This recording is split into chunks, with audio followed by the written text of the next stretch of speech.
सन 1857 में बागियों के कहने पर बहादुर शाह जफर ने बहुत हिचकिचाहट के बाद पहली जंग आज़ादी की रहनुमाई कबूल की और अंग्रेज़ों के खिलाफ एक नई फिजा कायम हुई। इस पहली जंग आज़ादी में दूसरे और भी राजा शामिल हों, इसके लिए वो लगातार कोशिश करते रहे, लेकिन उन्हें इस सिलसिले में ज्यादा कामयाबी नहीं मिली और नतीजा पहली जंग आज़ादी की आग को अंग्रेजों ने बहुत जल्द ठंडा कर दिया।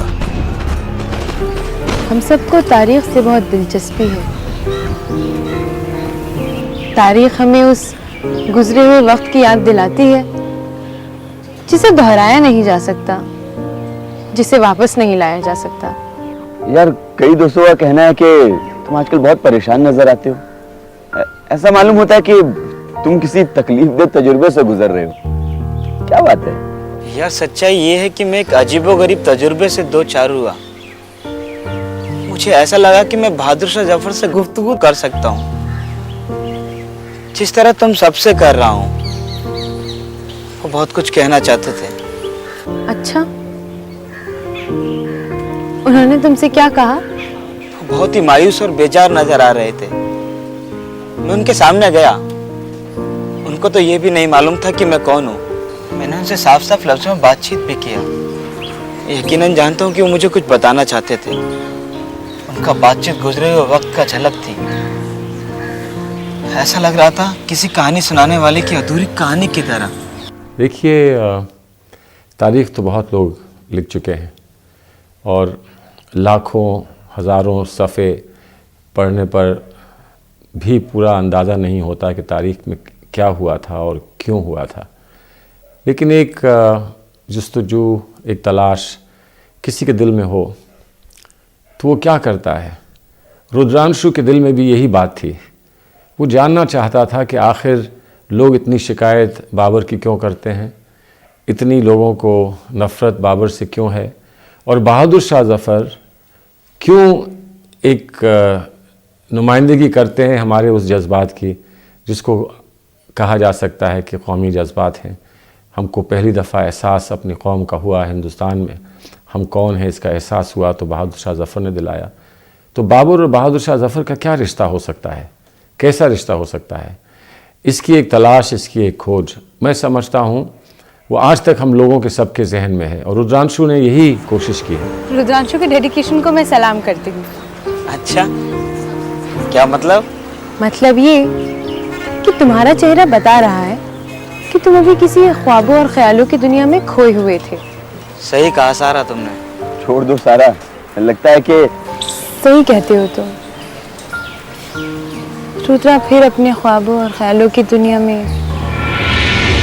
ये बताइए और सच सच बताइए कि आप हैं कौन? हमें तो बहुत बेचैनी हो रही है और आखिर आप हमारी सोने के पिंजरे में आए कैसे, और इस गरीब की तारीख में आपको क्यों दिलचस्पी है? छापना, मैं तारीख का तालिब इल्म हूँ और बाबर के अहद का मुतालिया कर रहा हूँ। क्या कर रहे हो तुम? मुताला कर रहा हूँ और अहद की उन चीजों को समझने का कोशिश कर रहा हूँ जिन पर कभी किसी ने गौर नहीं किया। क्या नहीं किया? गौर। गौर। गौर। बहुत अच्छी। ये तमाम बातें बहुत अच्छी हैं, लेकिन किसी को इस नाचीज के इन वीरान, नामुराद और फलाकत ज़दा दिनों की तारीख में दिलचस्पी क्यों होगी? देखिए, मैं तो 1857 की उस बदकिस्मत दिन ही तारीख में अपने मकाम से महरूम हो गया था जब फिरंगियों ने दोबारा दिल्ली पर कब्जा कर लिया था। ये सब रहने दीजिए, क्योंकि तुम्हें पूरी मुगल सल्तनत में दिलचस्पी है? हाँ जहाँपना, ये तो है। अच्छा, तो हम शहंशाह बाबर की बातें कर रहे थे। जी। अब देखिए, उनके बेटे हुमायूं का बीमार होना मुगल दौर का एक बहुत बड़ा वाकया है। बाबर जब तख्त नशीन हुआ तो हुमायूं सख्त बीमार पड़ा। बेशुमार हकीमों और तबीबों के इलाज से भी हुमायूं के मरज की ना तो तशखीस हो सकी और न ही उसकी तबीयत में सुधार हुआ। बाबर की परेशानी दिन ब दिन बढ़ती जा रही थी। उसे ये एहसास होने लगा कि उसकी हुकूमत कहीं नहीं बल्कि उसके ख्वाबों का दर बंद हुआ चाहता है।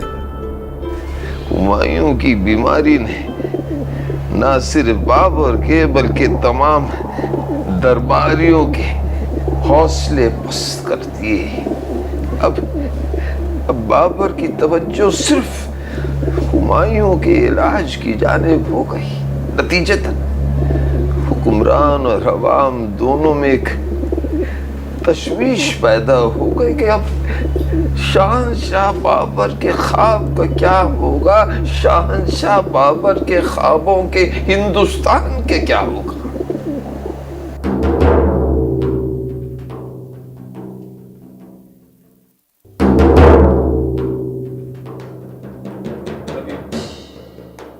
बताइए क्या खबर है?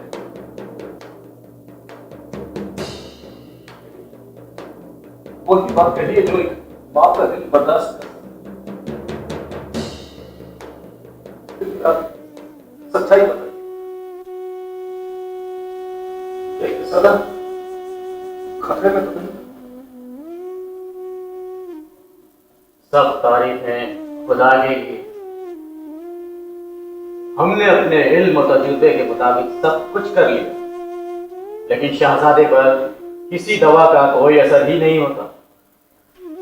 उनका मर्ज ज्यादा पेचीदा होता जा रहा है। उनका बुखार अचानक बढ़ जाता और फिर उतर जाता और बदन में कपकपी तारी हो जाती।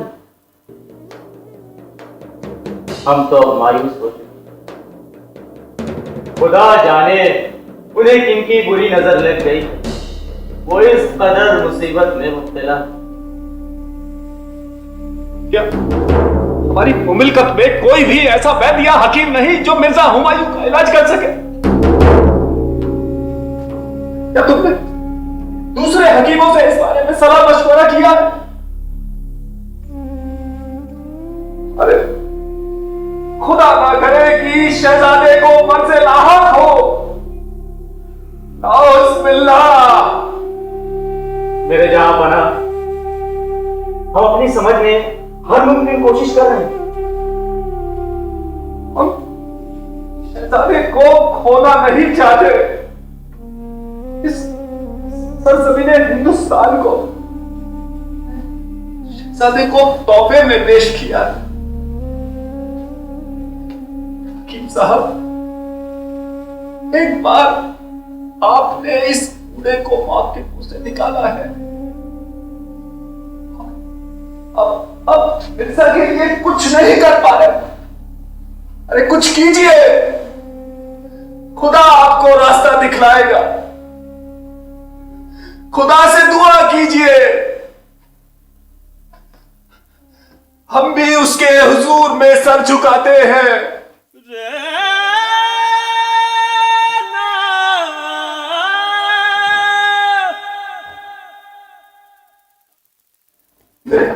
अजीज शहजादे,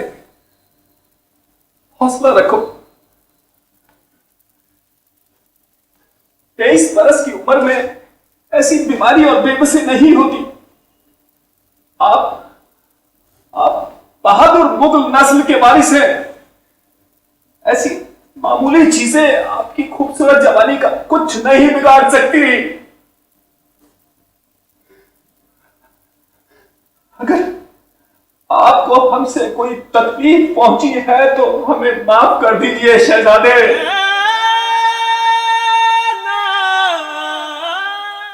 हमें तो इस बात पर नाराजगी थी कि आप बदख्शां से यहां क्यों चले आए।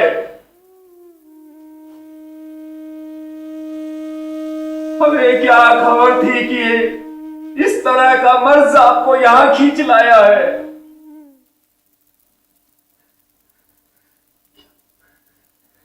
क्या आपने दुख भरी कहानी लिखने का फैसला कर लिया है?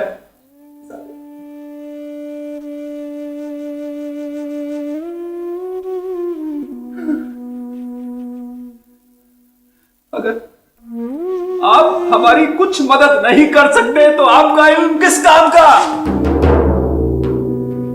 शेख, यकीनन ये सूरत हाल आपके लिए भी परेशान कुन होगी। मैंने सीकरी में 3 दिन और 3 रात खामोश बैठकर दिल से दुआ की है, लेकिन खुदा ने मेरी नहीं सुनी। ऐ मेरे खुदा, रहम कर। हमारी सारी कोशिशें नाकाम रही, लेकिन अब भी कुछ तो ऐसा होगा जो हम कर सकते हैं। जहां बना, मैं आपसे कुछ कहने की इजाजत चाहता हूं, मगर डरता हूं। बताइए, ये वक्त दरबारी आदाब में बर्बाद करने का नहीं है। आप किसी तरह मेरे शहजादे और मुगलिया सल्तनत को बचा लीजिए।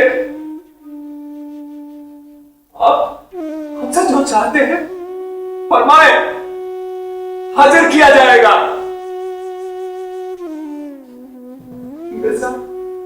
तारीफ के बगैर तो हमारी जिंदगी सूनी हो जाएगी। मेरे बादशाह, मुझे माफ फरमाइएगा।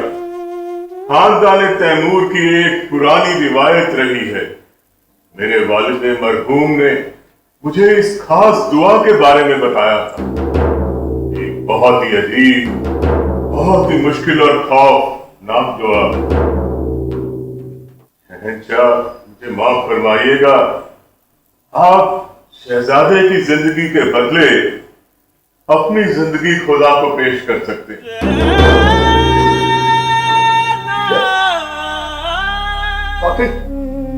ऐसा हो सकता है? तो फिर इंतजार किस बात का है? आइए, आइए सब मिलकर खुदा से रुजू करें। अरे कोई खंजर लाओ और सीना चीर कर मेरा दिल निकाल लो। मिर्जा हुमायूं को बचाने के लिए कोई भी कुर्बानी ऐसी नहीं जिसे देने में जरा भी हिचक हो। शहंशाह बाबर ने हुमायूं की जिंदगी के लिए नहीं, बल्कि अपने ख्वाब की ताबीर के लिए अपनी जान तक कुर्बान करने का फैसला लिया। और उनका ख्वाब एक तवील अरीज हिंदुस्तान की तामीर था, जिससे उनके वारिसीन अपने वतन का तसव्वुर करे और अपने मुल्क के अजीज के लिए एक मिसाल कायम करे। तारीख गवाह है कि बाबर ने जो कुर्बानियां दी, उसके पीछे सिर्फ औलाद की मोहब्बत नहीं थी, बल्कि हिंदुस्तान की कोशिश भी शामिल थी। हिंदुस्तान जन्नत निशा ने मुगलों को इस कदर मुतासिर किया था कि वो इस वतन अजीज से मोहब्बत करने पर मजबूर हो गए। सूफी ने बाबर से हुमायूं के अच्छे होने की जो तदबीर पेश की, वो आम आदमी के लिए काबिल कबूल नहीं हो सकती। बाबर जैसा अजीम और वतन परस्त ही ऐसा कर सकता है। मुगल दौरे हुकूमत में ऐसी कई मिसालें मौजूद हैं, बल्कि हर दौर में देखने को मिलती हैं। मेरे वालिद मोहतरम, शहंशाह हिंदुस्तान, हम सब आपकी निगाहदाश्त में हैं। हमें इजाजत दीजिए कि आप खुदा से दुआ कर सकें और सब कुछ उनके रहम व करम पे छोड़ दें। खुदा का हुक्म हम सबको मानना चाहिए। एक शहंशाह को भी उसके आगे सर झुकाना चाहिए। तो फिर आप खुदा के हुजूर में झुक जाइए और जैसा मैं कहता हूं वैसा ही कीजिए। अब हम आपको खुदा के हवाले करते हैं। आप शहजादे के बिस्तर पर 3 बार चक्कर लगाइए। बाद अज़ान 2 रकात नफिल नमाज अदा कीजिए, बाकी बातें खुद आपको मालूम पड़ जाएंगी। लेकिन शहंशाह, क्या आप यकीन से कह सकते हैं कि आप ये चाहते हैं?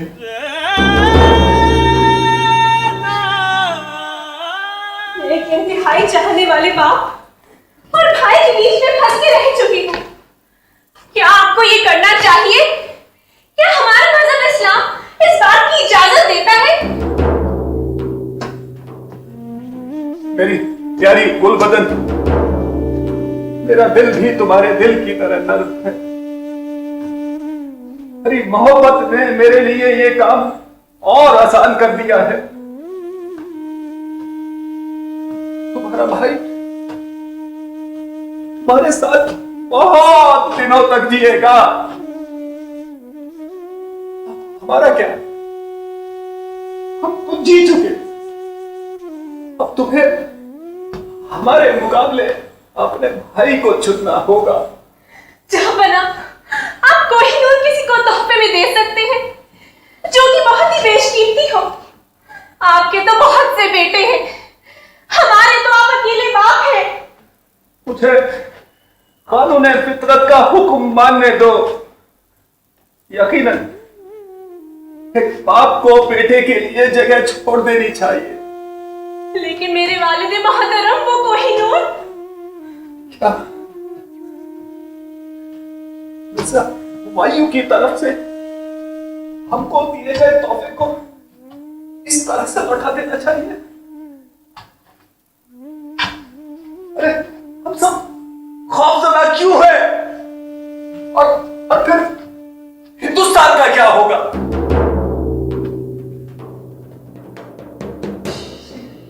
ये सब हो जाने दे। गुजरे हुए कल को आने वाले कल का रास्ता बेहतर करना होगा। इसी तरह मुस्तकबिल माजी को महफूज रख सकेगा। यही दुनिया का दस्तूर है। ये सब हो जाने दे। अब हो जाए और मुझे मेरा काम करने दो।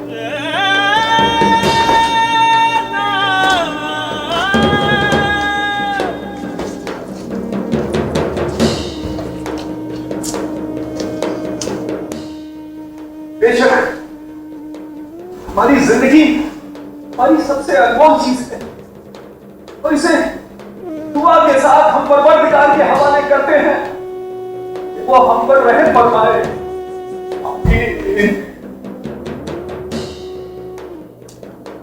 मेरे खुदा हम पर रहम कर। हम सबको वहीं जाना है जहां से हम आए हैं। हमने ये सब किया है। हम भी हमारा भाई थे। हमारे वालिद मोहतरम उमर शेख मिर्जा अपने कबूतरों के साथ परवाज कर गए। परिंदों के रहने की जगह बन गई। हम सबको भी परवाज करना है। मेरे खुदा मेरे शहजादे को लौटा दे। हम पर रहम कर। खुदा करे हिंदुस्तान उसके जिम्मे हो। खुदा बड़ा है, हम सब उसके आगे सर झुकाते हैं और खुद को उसके सुपुर्द करते हैं। मेरे खुदा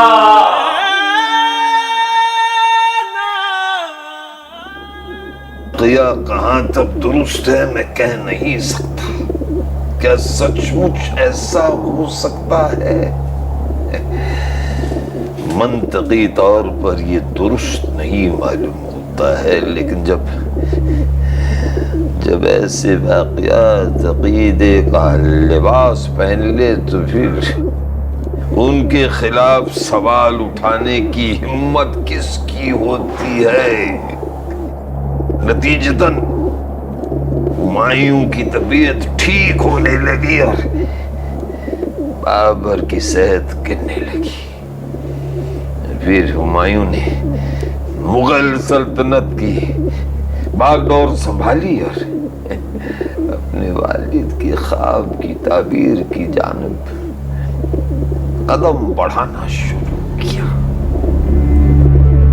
कन्नौज की जंग में शिकस्त और 13 बरस के तवील अरसे तक हिंदुस्तान से दूर रहने के बावजूद हुमायूं आसानी के साथ फातिह बनकर हिंदुस्तान वापस आ गया और उसे मुगल शहंशाह की हैसियत भी हासिल हो गई। शेर शाह सूरी से शिकस्त खाने के बाद भी हुमायूं को तख्त शाही के दावेदार की नहीं बल्कि शहंशाह की हैसियत हासिल हुई।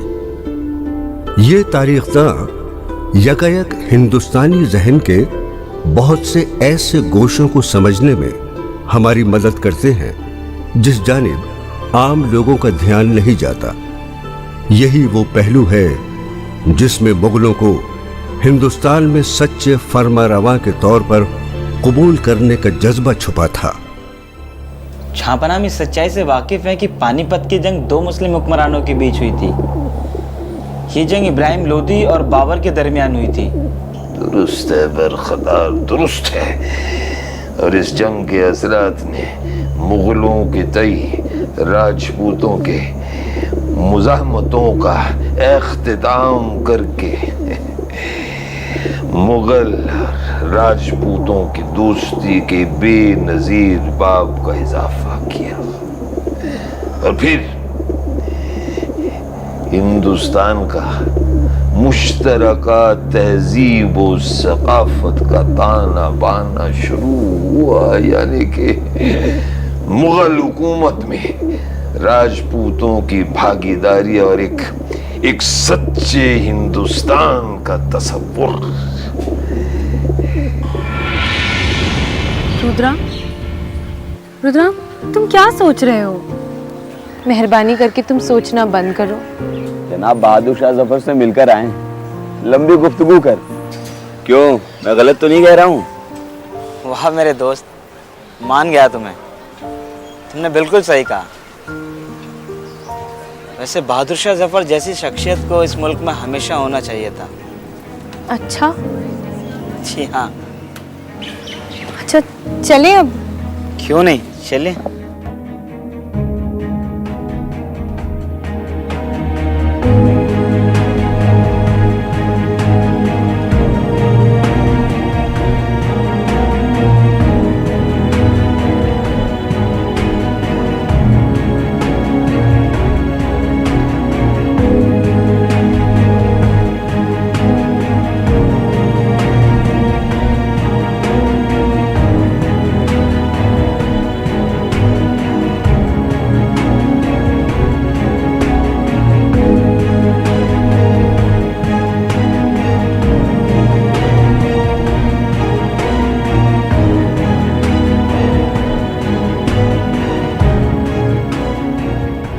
लास्ट बेंचर थी या टॉपर?